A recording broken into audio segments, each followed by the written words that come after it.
David and the Last War of the Giants. A blood-red moon hangs low over the jagged hills. The land is silent, save for the distant rumble of thunder.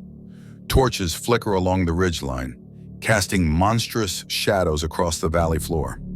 A line of armored Philistine warriors stands at attention, their faces grim.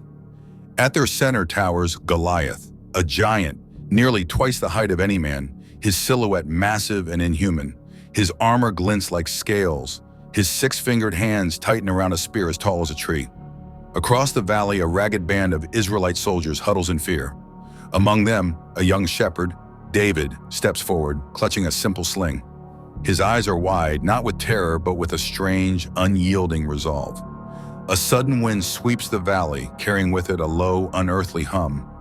The ground seems to tremble. Goliath raises his voice, but it's not just a challenge, it's a language older than words, echoing with power that chills the blood. David closes his eyes, steadying his breath.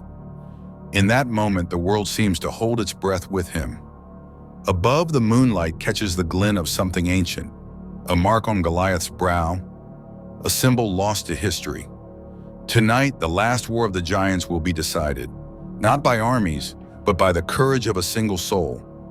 What if I told you that David's battle with Goliath wasn't just a shepherd boy defeating a giant warrior, but the climactic moment in an ancient war that had been raging for millennia? What if this wasn't merely a victory of faith over flesh, but the systematic elimination of a bloodline that threatened the very destiny of humanity itself? Before you dismiss this as Sunday school folklore, consider this. Every culture on Earth, from the Americas to Asia, from Europe to Africa, has legends of giants who once walked among men. The Maya spoke of the Kingdoms, towering beings who preceded human civilization. The Greeks told of titans who ruled before the gods. The Norse described the Jotuns, massive beings of incredible power. And in the remote mountains of Tibet, legends persist of the Mish, giants who possessed supernatural abilities. But here's where it becomes truly disturbing. These weren't just tall humans. Ancient texts describe beings with capabilities that defied natural law. Creatures who could manipulate matter itself, who possess senses beyond our five, and who carry genetic markers that shouldn't exist in normal human DNA. The most chilling detail? Many of these giants were described as having 6 fingers on each hand and 6 toes on each foot, a trait that appears in biblical accounts and has been confirmed by archaeological discoveries worldwide. When David faced Goliath in the Valley of Elah, he wasn't just representing Israel against the Philistines. He was humanity's champion in the final phase of a cosmic war that began before recorded history. The book of Genesis speaks of the Nephilim, the offspring of fallen angels and human women, who were giants in the earth in those days. But here's what most people don't realize. They didn't all die in the flood. Some survived, and their descendants established strongholds throughout the ancient world. The Hebrew word Nephilim literally means the fallen ones, but it also carries the connotation of those who cause others to fall.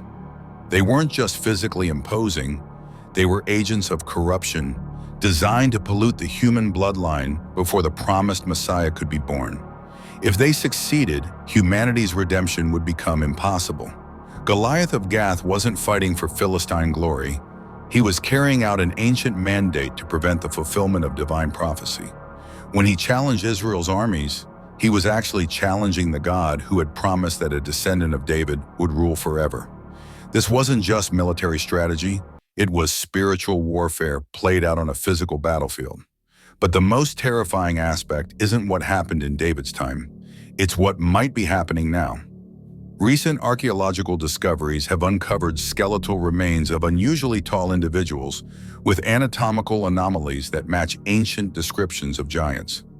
DNA analysis has revealed genetic markers that don't fit normal human patterns. And the polydactyly trait, extra fingers and toes, continues to appear in isolated populations worldwide, often accompanied by enhanced physical and mental capabilities. Consider this unsettling possibility. What if the giants' war against humanity never truly ended? What if it simply moved from physical battlefields to more subtle arenas of influence? The ancient texts warn that, as it was in the days of Noah, so it will be in the days of the Son of Man. Could we be witnessing the return of the Nephilim bloodline through means we don't yet understand? The battle between David and Goliath represents more than courage overcoming odds. It symbolizes the moment when divine destiny triumphed over corrupted genetics, when human potential defeated supernatural manipulation, when the promise of redemption survived its greatest threat. But as we'll discover, David's victory was just the beginning. The systematic elimination of the giant bloodlines that followed reveals a coordinated effort to cleanse the earth of genetic contamination that had persisted since before the flood. Every giant that fell by David's hand and the hands of his mighty men represented not just a military victory, but a step towards securing humanity's spiritual future. Are you ready to uncover the hidden history of humanity's most critical war?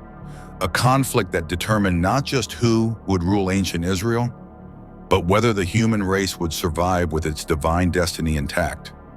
The true scope of the giant problem becomes clear when we examine the biblical record with fresh eyes. The giants weren't random anomalies scattered throughout history. They were part of a systematic occupation of the Promised Land, strategically positioned to prevent God's chosen people from establishing their kingdom. When the 12 spies were sent to scout Canaan, they returned with a terrifying report. Hebron was home to 3 monstrous brothers, or tribes, called the children of Anak, whose size made the spies feel like grasshoppers. But here's the detail that reveals the true nature of the threat. These weren't just tall humans who had grown large through natural processes. The Hebrew text uses specific terminology that indicates these were descendants of the Nephilim, beings whose genetic structure had been altered by non-human influence. The Anakim occupied the most fertile and strategically important regions of Canaan. They controlled the mountain passes, the water sources, and the trade routes. This wasn't accidental. It was a calculated effort to prevent the Israelites from establishing the kingdom through which the Messiah would eventually come. Every giant stronghold was positioned to block a crucial element of God's redemptive plan. But the giants possessed more than just physical advantages. Ancient texts describe abilities that bordered on the supernatural. They could actually smell and identify individual DNA strains and sense energy fields in ways that normal humans cannot. This wasn't mythology, it was the result of genetic hybridization that had enhanced their natural capabilities beyond human limitations. The archaeological evidence supports these ancient accounts in disturbing ways. Skeletal remains with extra fingers and toes have been discovered worldwide, and research shows that polydactyly was revered in ancient cultures, with those possessing this trait often given special status and divine attributes. The connection between polydactyly and the biblical giants becomes even more significant when we realize that this genetic marker appears consistently across different giant populations throughout history. When David stepped into the Valley of Elah to face Goliath, he was confronting more than a 9-foot warrior. He was challenging a being whose very existence threatened the continuation of the human bloodline that would produce the savior of the world. Goliath's size, over 9 feet tall, was just the visible manifestation of genetic alterations that went far deeper than physical dimensions. The weight of Goliath's armor tells us something crucial about the giant's nature. His coat of mail weighed 125 pounds, and his spear point alone weighed 15 pounds. These weren't just large weapons, they were designed for beings with strength far beyond normal human capacity. The giants didn't just look different, they operated according to different physical laws. But here's where the story takes a truly fascinating turn. David's victory wasn't achieved through superior strength or military strategy. He succeeded by relying on the very power that the giants were designed to oppose, divine authority operating through human faith. The stone that killed Goliath wasn't just a projectile, it was a weapon guided by the same force that had created the universe. If you're beginning to see the deeper implications of this ancient conflict, take a moment to hit that like button and subscribe, because we're about to explore the systematic campaign that followed David's victory and why it was absolutely essential for humanity's survival. The elimination of the giant bloodlines didn't end with Goliath's death, it had only begun. The subsequent battles described in 2 Samuel 21 and 1 Chronicles 20 reveal a coordinated effort to hunt down and destroy every remaining giant in the region. This wasn't genocide. It was genetic purification designed to preserve the human bloodline through which redemption would come. Ishbi-Benob, one of Goliath's relatives, plotted to kill David with a new sword. This detail is crucial. The giants weren't just defending their territory. They were actively hunting the man through whom the messianic line would continue. They understood that eliminating David would break the chain of prophecy that led to humanity's salvation. The giant with 6 fingers on each hand and 6 toes on each foot represents the most disturbing aspect of the Nephilim genetic legacy. This polydactyly trait appears in giant accounts from cultures worldwide, suggesting a common genetic origin that transcends geographical boundaries. Modern research has revealed that polydactyly often appears alongside enhanced physical and cognitive abilities, indicating that the extra digits weren't just anomalies, they were markers of genetic enhancement. What makes this even more intriguing is that ancient cultures often revered individuals with extra digits, attributing divine powers to them and giving them special status in society. The ancestral Puebloans of Chaco Canyon honored people with polydactyly, suggesting that the giants' influence extended far beyond the Middle East into cultures that shouldn't have had any connection to biblical events. The systematic nature of the giants' elimination becomes clear when we examine the biblical text carefully. These weren't random military encounters. They were targeted operations designed to identify and destroy specific genetic lineages. The text emphasizes that these 4 were descendants of the giants in Gath, indicating that David's men were hunting down family lines rather than just individual warriors. But the implications extend far beyond ancient history. The warning that, as it was in the days of Noah, so it will be in the days of the Son of Man, suggests that the Nephilim phenomenon would return in the last days. Could we be witnessing the re-emergence of this genetic manipulation through modern means?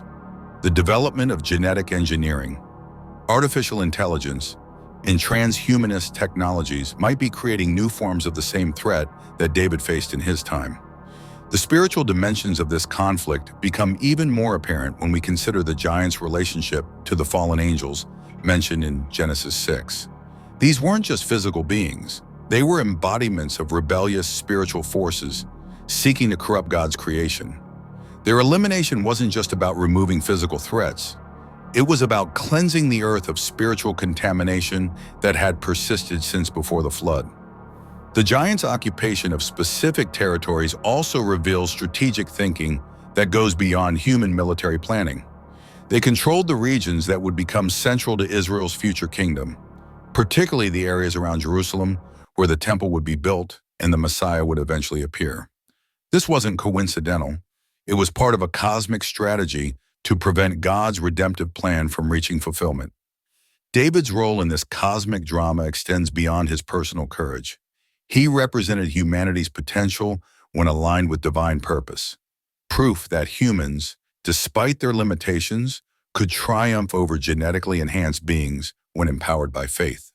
His victory demonstrated that spiritual authority could overcome physical superiority, that divine calling could defeat genetic manipulation. The weapons used in the giant wars also carry symbolic significance. David's sling and stone represented simplicity and faith overcoming complexity and corruption. The giant's massive weapons symbolized reliance on physical power and technological superiority. The contrast reveals 2 different approaches to existence, one based on trust in divine providence, the other on confidence in enhanced capabilities. Take a moment to pause and subscribe if you're finding this exploration eye-opening, because we're about to examine the modern implications of this ancient conflict and what it might mean for humanity's future. The elimination of the giants cleared the way for Israel to establish the kingdom through which the Messiah would come, but it also established a pattern that might be repeating in our time. The same forces that sought to corrupt humanity through genetic manipulation in ancient times could be operating through different means today. Consider the parallels between ancient genetic manipulation and modern genetic engineering. The fallen angels who created the Nephilim were able to alter human DNA to produce beings with enhanced capabilities. Today's genetic technologies are achieving similar results through different methods, creating humans with modified genetics, enhanced intelligence, and extended lifespans. The giants' supernatural abilities, their enhanced senses, their ability to manipulate matter, their connection to non-physical realms, mirror the goals of modern transhumanist movements. The desire to transcend human limitations, to merge with artificial intelligence, to achieve godlike capabilities through technology could be the contemporary version of the same rebellion that produced the Nephilim. The polydactyly trait that marked the ancient giants continues to appear in human populations worldwide, often accompanied by enhanced physical and mental capabilities. Some researchers suggest that this genetic marker might be reappearing more frequently, possibly indicating the reactivation of dormant genetic sequences that have been present in human DNA since before the flood. The strategic positioning of the giants in ancient times, their control of key territories and resources, parallels the concentration of power in modern technological and financial centers. The same intelligence that guided the giants' occupation of the Promised Land might be directing the consolidation of power and institutions that could control humanity's genetic future. But the most significant parallel lies in the spiritual dimensions of the conflict. The giants weren't just physical threats. They were embodiments of rebellious spiritual forces seeking to prevent humanity's redemption. The modern challenges facing humanity, the erosion of faith, the devaluation of human life, the push toward post-human existence, might be expressions of the same spiritual rebellion that animated the giants. David's victory provides the template for overcoming these challenges. He succeeded not through superior technology or genetic enhancement, but through alignment with divine purpose and reliance on spiritual authority. His example suggests that humanity's current challenges, no matter how technologically sophisticated, can be overcome through the same principles that defeated the giants. The systematic elimination of the giant bloodlines also provides insight into how spiritual contamination must be addressed. It wasn't enough to defeat individual giants. The entire genetic legacy had to be removed to prevent future corruption. Similarly, overcoming modern challenges might require systematic removal of corrupted systems and influences rather than just addressing individual symptoms. The role of human agency in this cosmic conflict is crucial. David and his mighty men weren't passive recipients of divine intervention. They were active participants in God's plan, willingly engaging in the dangerous work of hunting down and eliminating threats to humanity's future. This suggests that overcoming modern challenges will require similar courage and commitment from those who understand the stakes. The ultimate goal of the giant elimination campaign was to preserve the human bloodline through which redemption would come. Every giant that fell brought humanity closer to the moment when the promised Messiah would be born. The successful completion of this mission secured not just Israel's political future, but humanity's spiritual destiny. This historical pattern suggests that current challenges to human dignity and genetic integrity might be part of a similar cosmic conflict. The same forces that sought to prevent the Messiah's first coming might be working to prevent his second coming by corrupting or destroying the humanity he came to save. As we reach the end of this journey through one of history's most profound conflicts, we're left with questions that echo across millennia and challenge our understanding of humanity's place in the cosmic order. David's victory over Goliath and the systematic elimination of the giant bloodlines wasn't just ancient history, it was a pivotal moment that secured humanity's destiny and provides a template for the challenges we face today. The evidence suggests that the conflict between humanity and the corrupted Nephilim bloodlines represented more than a physical war. It was a spiritual battle for the very soul of our species. Every giant that fell by David's hand brought us closer to the fulfillment of divine promises that would transform the world forever. But the implications of this ancient conflict extend far beyond historical curiosity. If the giants were indeed the result of genetic manipulation designed to corrupt human DNA and prevent the Messiah's birth, then their systematic elimination was essential for humanity's salvation. The same principles that guided David's victory might be crucial for navigating the challenges of our own time. The warning that conditions would return to those of the days of Noah before the end times suggests that we might be witnessing the re-emergence of the same forces that produced the giants. Whether through genetic engineering, artificial intelligence, or other means of human enhancement, the goal remains the same: to transform humanity into something that can no longer fulfill its divine destiny. David's example shows us that victory over seemingly impossible odds is possible when human courage aligns with divine purpose. His simple stone defeated Goliath's sophisticated armor because it was guided by the same power that created the universe. The lesson for us is clear. Spiritual authority can still overcome technological superiority. Faith can still triumph over genetic enhancement. And human dignity can still be preserved against forces that seek to transform us into something we were never meant to become. But this victory came at a cost. David and his mighty men had to actively engage in the dangerous work of hunting down and eliminating threats to humanity's future. They couldn't remain passive while corrupted bloodlines threatened the world's redemption. Similarly, preserving human dignity and genetic integrity in our time might require active resistance to forces that seek to fundamentally alter what it means to be human. As you continue your journey through this complex world, carry these questions with you. If the giants were eliminated to preserve the bloodline through which the Messiah would come, what does this reveal about the cosmic significance of human genetics and the importance of preserving unaltered human DNA? Could the modern push toward genetic enhancement, artificial intelligence integration, and transhumanist transformation be a continuation of the same rebellion that produced the Nephilim?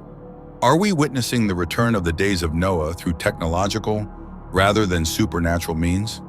If David's victory came through alignment with divine purpose rather than superior technology, what does this teach us about how to navigate current challenges to human dignity and genetic integrity? The polydactyly trait that marked the ancient giants continues to appear in human populations worldwide. Could this be evidence that dormant Nephilim genetics are still present in human DNA, waiting to be reactivated through modern genetic manipulation? If the giants' strategic positioning in the Promised Land was designed to prevent God's redemptive plan, could modern concentrations of technological and financial power be serving similar purposes in our time?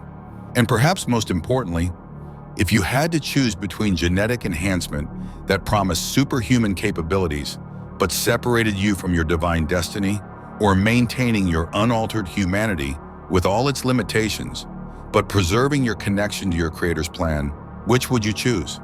The battle between David and Goliath reminds us that the greatest victories often come not from becoming more than human, but from becoming fully human in alignment with divine purpose. In a world increasingly obsessed with transcending human limitations, perhaps our greatest challenge is learning to embrace and preserve the humanity that makes redemption possible. What role will you play in this ongoing cosmic drama? Will you stand with David, defending humanity's divine destiny against forces that seek to corrupt it? Or will you be tempted by the giant's promise of enhanced capabilities at the cost of your spiritual inheritance? The choice, like the stone in David's sling, is in your hands. Before we say goodbye, if you are not a member of this channel, this is the best time to subscribe, like, and share this video. Thank you for listening, and see you in the next video.